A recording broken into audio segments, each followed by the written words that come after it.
আসসালামু আলাইকুম। কেমন আছেন সবাই? আলহামদুলিল্লাহ আমি ভালো আছি। তো আমার বারান্দার বাগান সবাই দেখেছেন। তো এটা রাস্তার পাশে এত ধুলো পড়েছে যে আজকে আমি একটু এটা পরিষ্কার করব। তো পরিষ্কার করতে হলে কিন্তু একটু ধুয়েই নিতে হয়, কারণ স্প্রে করলেও কিন্তু এই ধুলোবালিগুলো যায় না, কারণ আমার বাসাটা একদমই রাস্তার পাশে, ধুলোর শেষ নেই। আজকে ধুয়েছি, কালকেই দেখবেন ধুলো পড়ে গেছে, এই জন্য আমি মাঝে মধ্যে এভাবে পাতাগুলো একটু ধুয়ে নিই।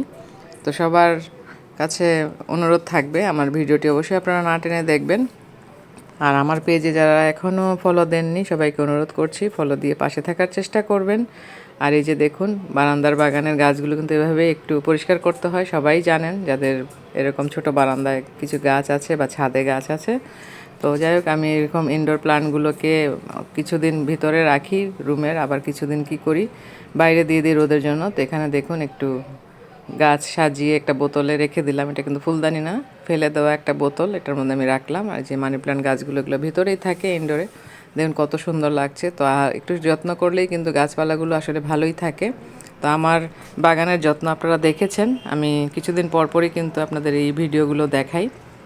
আর আমি এভাবে কিন্তু কষ্ট করে আসলে গাছগুলোর যত্ন করি, আপনারা দেখেছেন। দেখুন আমার বারান্দা বাগান থেকে কেটে এনে এখানে ফুলদানিতে সাজিয়ে রাখছি, দেখতেও ভালো লাগে, রুমের পরিবেশটাও কিন্তু একদমই চেঞ্জ হয়ে যায়। তো এরকম করে আপনারা বারান্দার বাগান থেকে ছোটোখাটো গাছ এনে এভাবে সাজিয়ে রাখতে পারেন। তো আমি প্রায়ই এটা করি।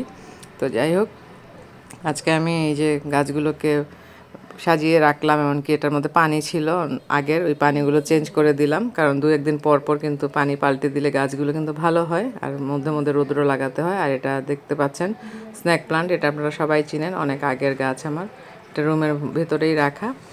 তো যাই হোক, সব গাছগুলো আপনাদেরকে একটু দেখালাম, কেমন লাগলো অবশ্যই জানাবেন। তো এটা ধুয়ে মুছে এখন আবার নিয়ে যাচ্ছি বারান্দায় একটু রোদ লাগানোর জন্য। রোদ লাগানোর পরে আবার রুমে এনে রাখবো। তো আমি এই কাজগুলো প্রায় সময় করে থাকি।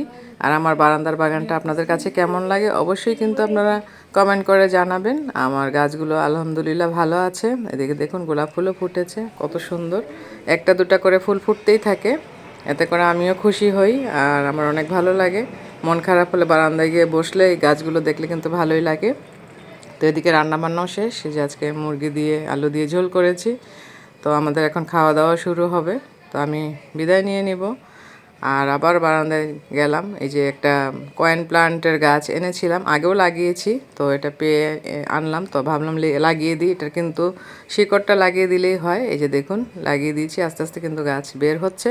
তো বের হলে যখন ঝোপালো হবে আপনাদের অবশ্যই দেখাবো। আর ব্রিগেনভিলা গাছে একটা ডালের মধ্যেই ফুল ফুটে আছে, এই যে দেখুন, সুন্দর লাগছে না দেখতে? আমার কিন্তু অনেক ভালো লাগে, যদিও এটা বারান্দার বাগানে একটা ফুল ফুটলে কিন্তু মন ভালো হয়ে যায়। এই যে দেখুন গোলাপটা। তো যাই হোক, সবাই আমার এই বারান্দার গাছগুলোর জন্য দোয়া করবেন যাতে ভালো থাকে, এভাবে আমি আপনাদেরকে ভিডিও ক্রিয়েট করে দেখাতে পারি। তো সবাই ভালো থাকবেন।